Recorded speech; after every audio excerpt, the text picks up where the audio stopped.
ഒതളൂർ ഗ്രാമവും ജീവിച്ചിരിക്കുന്നവരും മൺമറഞ്ഞവരുമായ ഒതളൂരിന്റെ മക്കളും കഥാപാത്രങ്ങളായി വരുന്ന വി.ടി. പ്രദീപ് എഴുതിയ മഴയുടെ ആത്മകഥയിലെ കടൽ എന്ന പുസ്തകം പ്രകാശനം ചെയ്തു. തദ്ദേശ സ്വയംഭരണ വകുപ്പ് മന്ത്രിയും തൃത്താല എം.എൽ.എയുമായ എം.പി. രാജേഷ് ചടങ്ങ് ഉദ്ഘാടനം ചെയ്തു. ഒതളൂർ ഗ്രാമത്തെയാകെ ഓർമ്മകളിൽ വീണ്ടെടുക്കുവാൻ ശ്രമിക്കുന്നുണ്ട് മഴയുടെ ആത്മകഥയിലെ കടൽ എന്ന പുസ്തകത്തിലൂടെ എഴുത്തുകാരൻ. അവിടുത്തെ തനിനാടൻ കാഴ്ചകൾ, ജീവിതങ്ങൾ, പച്ചമണ്ണിന്റെ മണമുള്ള മനുഷ്യർ എന്നിങ്ങനെ ഒരു ഗ്രാമത്തിന്റെ നേർചിത്രം ഒതളൂരിന്റെ കഥാകാരനിലൂടെ ഇതൾ വിരിയുന്നുണ്ട്. പ്രകൃതിയുടെയും അതിൽ ജീവിക്കുന്ന മനുഷ്യരുടെയും അവരുടെയൊക്കെ ജീവിതചര്യകളുടെയും ആചാരാനുഷ്ഠാനങ്ങളുടെയും സൂക്ഷ്മ നിരീക്ഷണങ്ങളുണ്ട് വി.ടി. പ്രദീപിന്റെ ആദ്യമായി പുറത്തിറങ്ങുന്ന ഈ പുസ്തകത്തിൽ. കല്ലടത്തൂർ ഗോകുലയിലെ പ്രദീപിന്റെ സഹപാഠികൾ ചേർന്ന് ഒന്നാണ് നമ്മൾ എന്ന 1987-88 SSLC ബാച്ചിന്റെ നേതൃത്വത്തിലായിരുന്നു പുസ്തക പ്രകാശന ചടങ്ങ് സംഘടിപ്പിച്ചത്. ലക്കിടി കുഞ്ചൻ നമ്പ്യാർ സ്മാരകം ചെയർമാൻ കെ ജയദേവിന്റെ അധ്യക്ഷതയിൽ തദ്ദേശ സ്വയംഭരണ വകുപ്പ് മന്ത്രി എം.പി. രാജേഷ് ഉദ്ഘാടനം ചെയ്തു.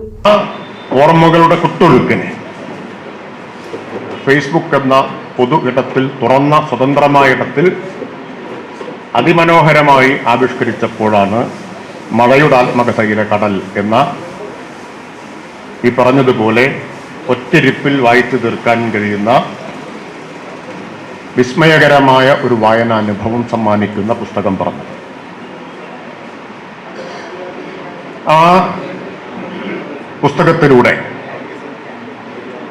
ഒതളൂരിനെ കഥകളുടെ ഒരു മാസ്മരിക ഗ്രാമമാക്കി പ്രദീപ് മാറ്റി. പ്രദീപ് ഇവിടെ പറഞ്ഞല്ലോ, ജയദേവൻ പറഞ്ഞല്ലോ, കോളേജ് പഠിക്കുന്ന കാലത്ത് ഇങ്ങനെ ഒരു അസുഖം പ്രദീപിനുള്ളതിന്റെ യാതൊരു ലാഞ്ചനയും ഉണ്ടായിരുന്നില്ല. വായിക്കുന്ന ആളാണ്, പുസ്തകങ്ങളെക്കുറിച്ചൊക്കെ ചർച്ച ചെയ്യാറുണ്ട്, ലോകത്തിന് സൂര്യന് കീഴിലുള്ള എല്ലാ കാര്യങ്ങളെക്കുറിച്ചും ചർച്ച ചെയ്യാറുണ്ട്. അതിവേഗം മാഞ്ഞു പോകുന്ന ഒതളൂരിന്റെ അടയാളങ്ങൾ തിരികെ പിടിക്കാനുള്ള പ്രദീപിന്റെ ശ്രമത്തെ മന്ത്രി എം.പി. രാജേഷ് അഭിനന്ദിച്ചു. നടനും എഴുത്തുകാരനുമായ വി.കെ. ശ്രീരാമൻ പുസ്തക പ്രകാശനം നിർവഹിച്ചു.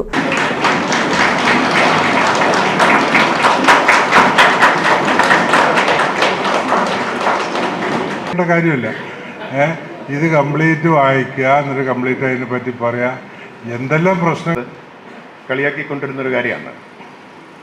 അതും വായിച്ചെടുക്കാൻ പറ്റും.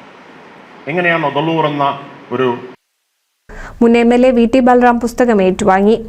N.B. സുരേഷ് പുസ്തകം പരിചയപ്പെടുത്തി. Ottapalam NSS college retired professor Govindankutty Kartha, Kappur ഗ്രാമപഞ്ചായത്ത് പ്രസിഡന്റ് ഷറഫുദ്ദീൻ കളത്തിൽ, ജില്ലാ പഞ്ചായത്ത് അംഗം വി.പി. ഷാനിബ, ഷാജി അരിക്കാട് എന്നിവർ ആശംസകൾ അർപ്പിച്ച് സംസാരിച്ചു.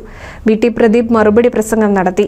ഒന്നാണ് നമ്മൾ കൂട്ടായ്മ അംഗം ജിതേന്ദ്രൻ കോക്കാട് സ്വാഗതവും വി.വി. രമേശൻ നന്ദിയും പറഞ്ഞു. മിന്നും വിജയം നേടിയ ഗോകുല സ്കൂളിലെ വിദ്യാർത്ഥികളെ ചടങ്ങിൽ അനുമോദിച്ചു. ഒതളൂർ ശിവശക്തി അവതരിപ്പിച്ച നാടൻ പാട്ടുകളും അരങ്ങേറി. NCV news Thrithala.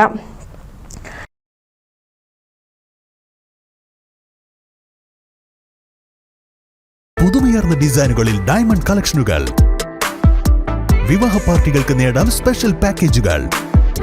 സ്വാഗതം പുതുമയാർന്നൊരു ഷോപ്പിംഗ് എക്സ്പീരിയൻസിന്. Kerala Golden Diamonds, the family jeweler, Main Road, Vadakekad.